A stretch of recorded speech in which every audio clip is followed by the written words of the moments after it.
Já somos da casa, nos sentimos abençoada, desce, toma um café, e a gente passa e vai nos apercebendo na tela mental.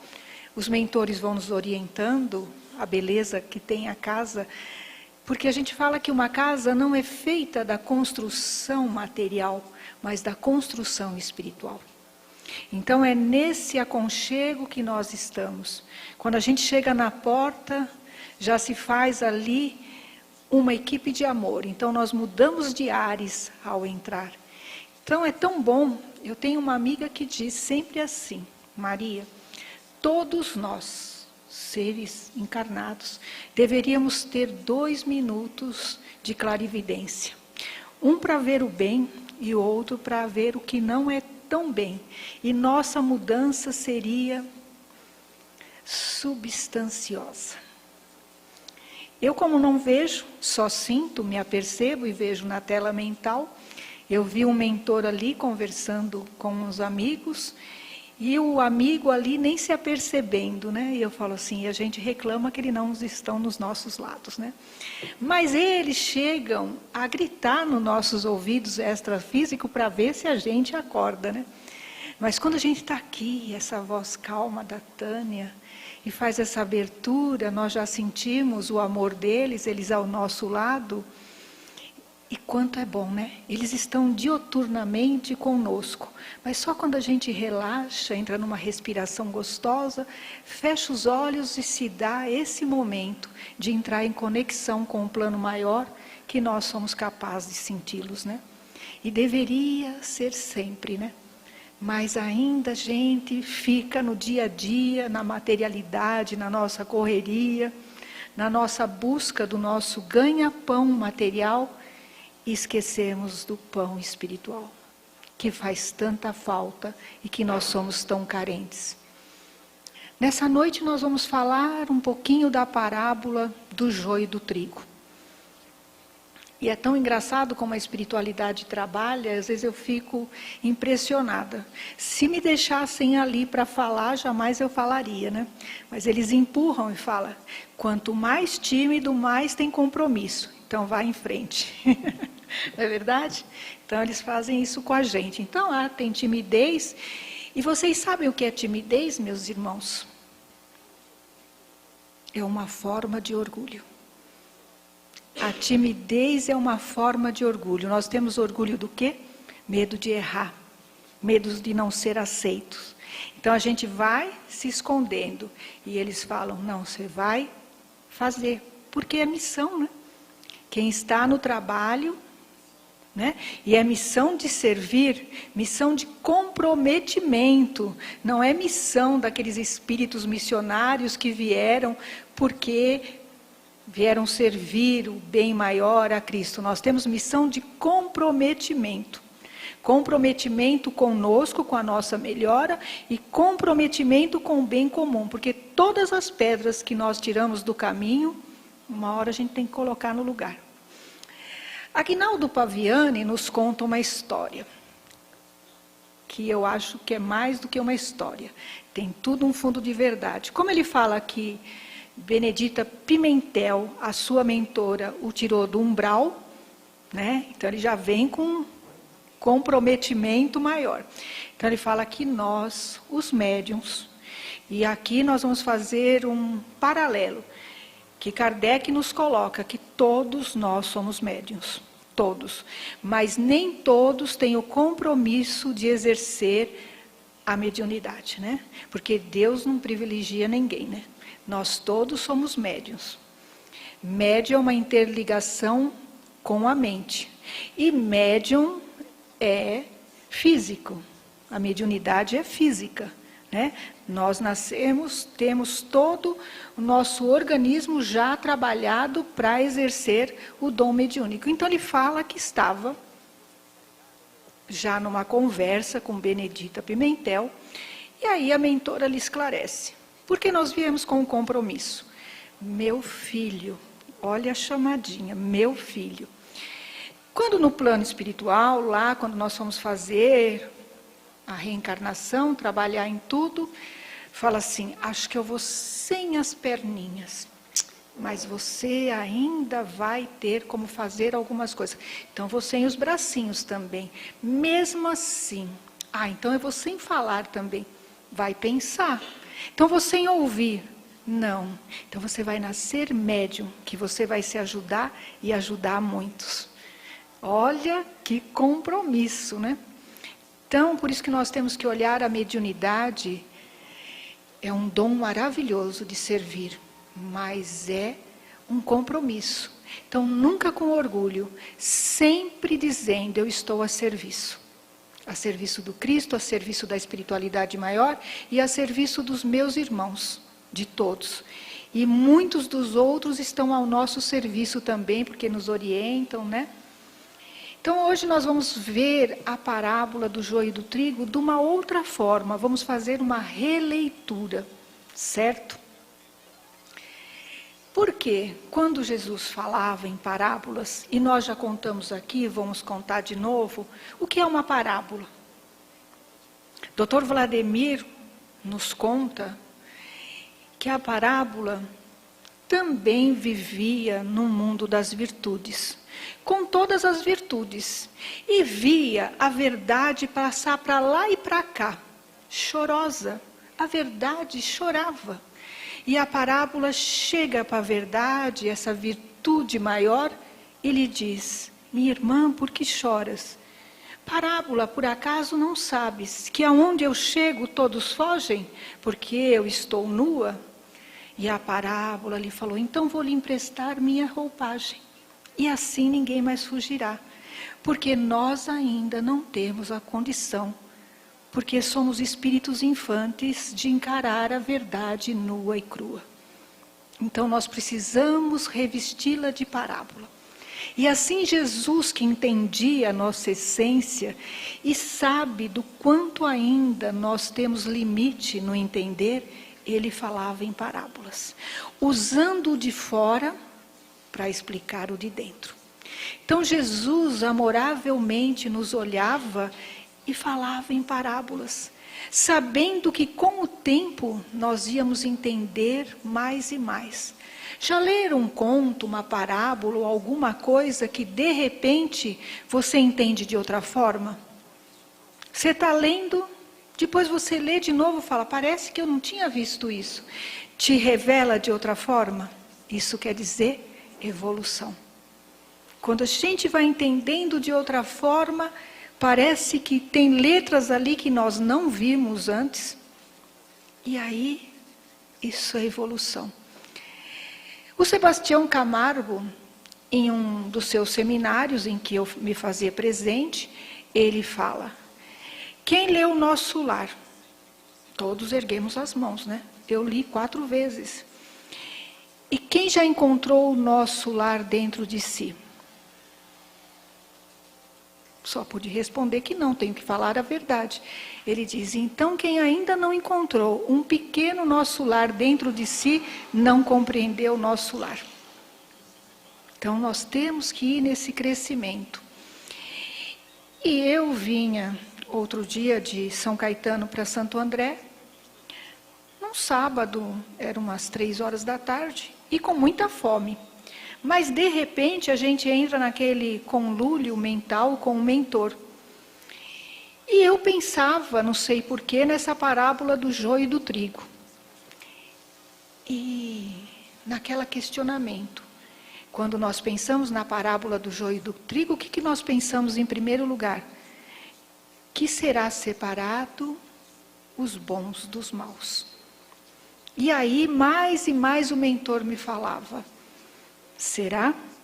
E eles envolvem a gente a pensar e a buscar a resposta. Nada vem de graça, viu? Eles fazem que a gente pense, será? E aí eu me perguntava, mas Jesus não exclui. O seu evangelho não exclui. Ele é inclusivo, tudo ele inclui. Se nós analisarmos, voltarmos no tempo de Jesus, nós vamos ver que ele estava mais afeito àqueles mais necessitados que ele trazia para junto de si, do que aqueles ditos intelectuais, não é? Então ele trazia tudo para junto de si, aquilo que muitas vezes nós queremos longe. Então Jesus nos dá os indicativos que ele é inclusivo, independente de quem seja. Seu evangelho, seus ensinos só inclui. Não exclui as prostitutas, não exclui a classe baixa, não exclui ninguém, os doentes, ele só inclui. E aí ele nos dá uma questão para muito pensar. Eu vim para os doentes. Os sãos não precisam de médicos. Como nós somos todos doentes, nós precisamos muito do Mestre Jesus.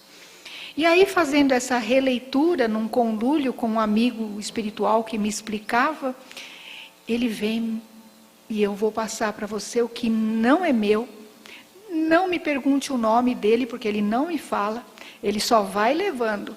E eu levo uns belos puxão de orelha dele, pode ter certeza disso. Mas eu vou pôr exatamente como ele me explicou. Palavras que não são minhas e que eu vou colocar o que não há separação. E ele me pergunta, todos conhecem a parábola do joio e do trigo? Alguns estão me olhando com não. Então vamos lá. Jesus disse mais ou menos assim: o reino dos céus é semelhante àquele que plantou boas sementes em seu campo.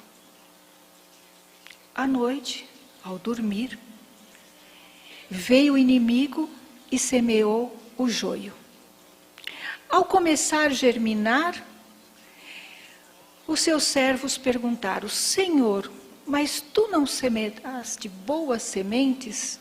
Por que nasce o joio junto? E ele diz: os inimigos. Então vamos arrancar? E ele diz: não, é necessário que se espere o joio e o trigo crescerem, e na hora da colheita nós separaremos. E é isso que todos nós falamos da separação do joio e do trigo. Então, meus irmãos, todos sabem o que é o joio? Ele é igualzinho ao trigo, só que ele é amargo. Se misturar ao trigo, se perde a colheita do trigo. Numa releitura, nós vamos perguntar para vocês: quem de nós, por mais que amemos os nossos filhos, que nós amamos e muito, consegue não deixar o filho ter que estar no prezinho, no fundamental, no ensino superior? Nós conseguimos, por mais amor que nós tenhamos por ele, fazer que eles pulem etapas? Não, né? Nem de Deus. Nós temos que vivenciar tudo. O aprendizado é individual. Nós temos que ir aprendendo, crescendo. Então, o joio são as nossas provas. O solo que Jesus falou, o reino dos céus, é aqui dentro. Vamos mais nos aprofundar. Aonde está gravadas as leis divinas? Na consciência. Pergunta 621 do Livro dos Espíritos. E no Evangelho está dizendo: aonde fica a consciência? No coração. Por isso que Jesus falava: o reino de Deus está dentro de vós. Aqui é o nosso solo. Jesus é que trouxe as boas sementes. Ele é o semeador por excelência. Nós é que dormimos com a nossa invigilância, com a nossa não oração, com o nosso mal falar, com as nossas ações, e deixamos nascer o joio. Mas o joio é mau? Não, é aprendizado. Vamos dar uma repensada na nossa evolução. Nós, antigamente, matávamos, fazíamos tantas coisas. Nós estamos dizendo aqui, né? E nós vamos falar assim que não existe tão mal quanto as pessoas falam. Se nós pensarmos no tanto de encarnados e pensar que esse tanto que ainda está longe do aprendizado e da evolução, não vai se perder. Esse joio vai ser recuperado. não dá um estádio de futebol? Vê como nós temos uma proporção errônea, nós damos muito mais ênfase àquilo que é errado do que ao que é bom. Vê quanta gente fazendo bem e nós nem damos ênfase, a imprensa nem fala. Vê uma casa dessa com amor, atendimento, fazendo, crescendo, servindo, mas é proclamada? A imprensa está aqui, então a imprensa massifica só com o errado e nós nos deixamos levar pelos crimes, por tudo isso, sem ver que a população, em mais de 99%, já está num caminho de expansão, de despertar da consciência. E aquele 1% ainda será aquele que a ovelha que pode se estar desgarrada, mas será trazida para o aprisco do Cristo. Então, isso que nós temos que compreender. E se a consciência está aqui, gravada, aqui é o reino de Deus. E é aqui que nasce o joio e o trigo. O joio já são as nossas virtudes, as virtudes que estão latentes em nós e que nós já conseguimos ter, que elas cresçam. E aí vem o joio que é o aprendizado. São as nossas imperfeições que nós temos que trabalhá-las. E trabalhar não quer dizer colocar debaixo do tapetinho e esconder de todo mundo. Trabalhar é entender que nós somos encarnados, estamos em aprendizados. Aceitá-las. E quando a gente aceita, a gente entende e faz com que essa imperfeição acabe se tornando em virtude. É nesse trabalho que esta casa bendita está e tantos outros estão a serviço do Cristo, para que nós possamos trabalhar. A monja Cohen nos deu uma explicação de joio maravilhosa. Ela diz que estava na fila de um banco. E todos esperavam, inclusive os mais idosos. E chega um rapaz por volta de 17 anos e passa à frente de todo mundo. E ela diz que naquele momento ela sentiu uma ira tão grande que parecia que um leão ia sair fora dela. De tanta ira. E ela entendeu e pensou, nossa, eu ainda tenho esse sentimento. E abraçou. Respirou, trabalhou esse sentimento. Como nós ficamos numa fila de um banco, numa fechada no trânsito, quando falta água, como nós vamos nos comportando?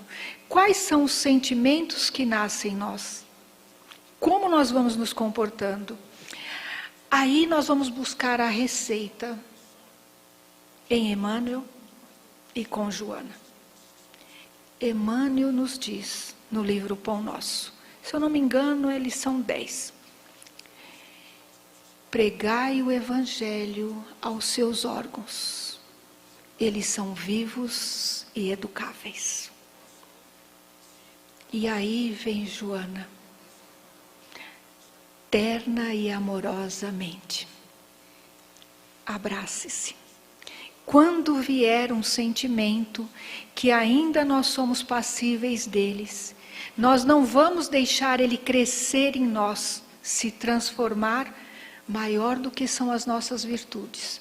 Nós reconhecemos em nós essa imperfeição e abraçamos terna e amoravelmente, fazendo com que essa imperfeição vá à nossa consciência e nós possamos trabalhá-la. Iremos ao pouco transformando, e um dia ela se transformará em virtude. E aí nós vamos entender mais e mais. Hoje eu estou no muito entender, né? Peça para eles as explicações. Mais e mais nós vamos trabalhando. Lembra que Jesus nos falou da colheita? Que ela pode ser 40%, 60% ou 100%. Qual será a nossa colheita? Quando nós vamos transformando as virtudes, e deixando o joio, ele vai, já viu, num grande pomar, onde as folhas, os frutos vão caindo e sendo adubo para o bom que está nascendo?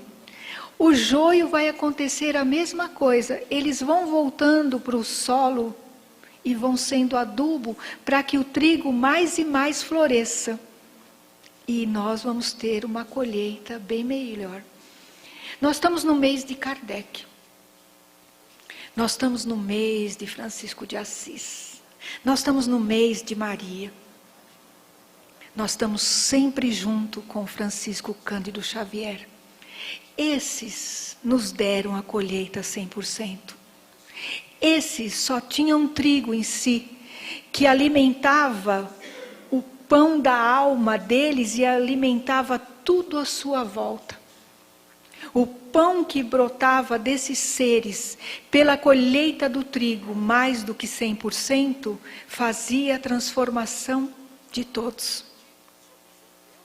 E nós, se já estivermos a 40%, eu vou dar pulo de alegria, dizer que bênção, eu já estou conseguindo. E nós estamos conseguindo. Uma bênção bem maior de transformar. Que o joio venha assim, que nós não perdemos nada, nós só transformamos.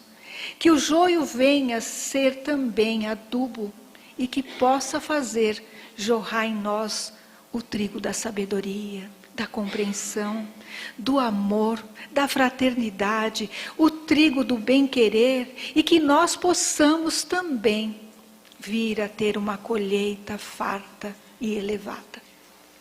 É nessa releitura que nós estamos, na noite de hoje, para falar do trigo que já existe em nós e não desperdiçarmos o joio que vai se transformar em adubo, mas trabalhemos terna e amorosamente, como Joana nos ensinou, essas imperfeições que ainda nós somos passíveis. Trabalhemos para a nossa transformação, porque a doutrina nos diz que é necessário a reforma íntima. Que é necessário essa transformação, esse aprendizado e essa elevação. Mas a reforma íntima tem que ser feita com amor e nunca com dor. Com aceitação do que somos, e aceitação é com doçura.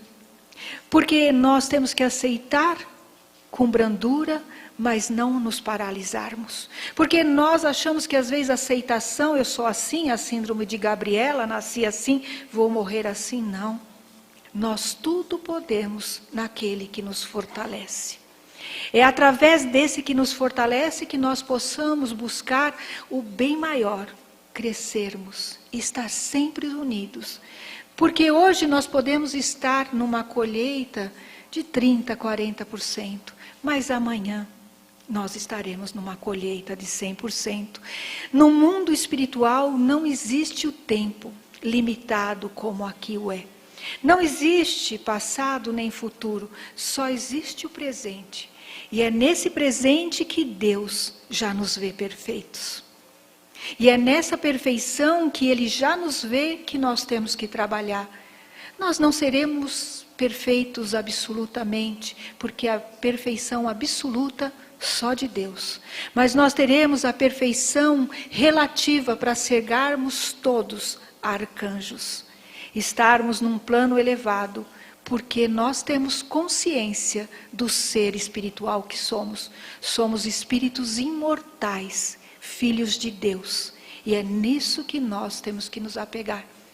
Sem nos bilindrar com ainda as imperfeições que temos, mas aceitá-las e trabalhá-las, para que elas vão diminuindo e cada vez mais a colheita se faça maior, mais plena. E eu confio. Tem um livro, para a gente encerrar, chamado O Poder do Aqui e do Agora. E eu li esse livro e me fez pensar muito. E esse autor vivia em depressão. Tentou até tirar a própria vida. E um dia ele para e começa a ouvir os pássaros. E aí ele vai se apercebendo que o passado e o presente e o futuro estão distantes. E ele diz que nós temos o presente, do aqui e do agora. E ele nos explica mais que quando a gente vive do passado, a gente traz a dor para o presente. E sofremos por demais. O passado é abençoado, nós aprendemos com ele, nós tivemos seres que nós amamos, que já estão na outra parte, mas é passado, nós agradecemos, nos lembramos, mas não queremos vivenciar de novo o passado, que nos deu o aprendizado. Então nós trazemos a dor para o presente e sofremos, entramos em depressão. E quando nós vivemos com a preocupação do futuro, sofremos também. E a gente traz o medo para o presente. Medo de tudo e de todos. E aí nós sofremos. E deixamos de vivenciar esse presente divino que nós temos. Por isso que se chama presente, o hoje, o aqui e o agora. Então que nós possamos viver o hoje, o aqui e o agora. Esse momento divino em que nós estamos despertos da consciência. A melhor encarnação que nós temos. Porque nós já descobrimos de onde viemos e para onde vamos. Para encerrar essa palestra, eu peguei uma frase de Meimei, que eu quero que nós possamos aplicar. É linda, me fez pensar muito. Ela diz assim: aprendi a deixar os dias mais simples, mais leves. Comecei a acreditar que ser feliz é descomplicar a vida, de dentro para fora. E é assim, de dentro para fora, que o trigo se multiplica. Paz e luz. Fiquem com Deus e com o meu amor.